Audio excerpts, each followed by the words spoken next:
Isang OFW na galing Brunei at pauwi po siya ng Pilipinas ang na-hold po sa immigration. Si OFW po ay 33 years old. Meron siyang 2 anak. Hiwalay po sa asawa. Namasukan si OFW year 2022 bilang isang domestic helper. Hindi maganda ang naranasan niya sa kanyang amo. 1 taon lamang siya doon at naghahanap siya ng ibang trabaho. Nakahanap naman si OFW ng ibang trabaho bilang isang cleaner sa isang kumpanya.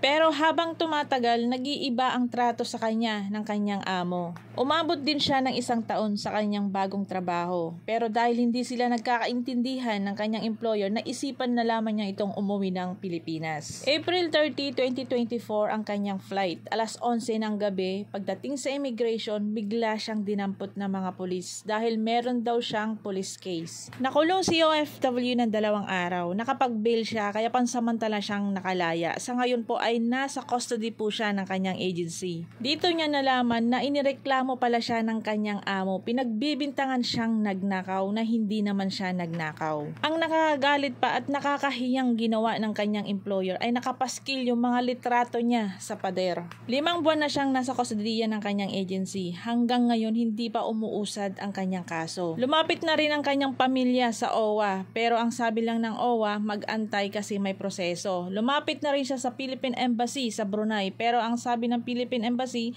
kailangan niya daw kumuha ng sarili niyang lawyer. Sa ngayon guys, ang ating kababayan ay dumadaan siya sa depression at anxiety kaya kailangan natin siyang kausapin para lumakas ang kanyang loob.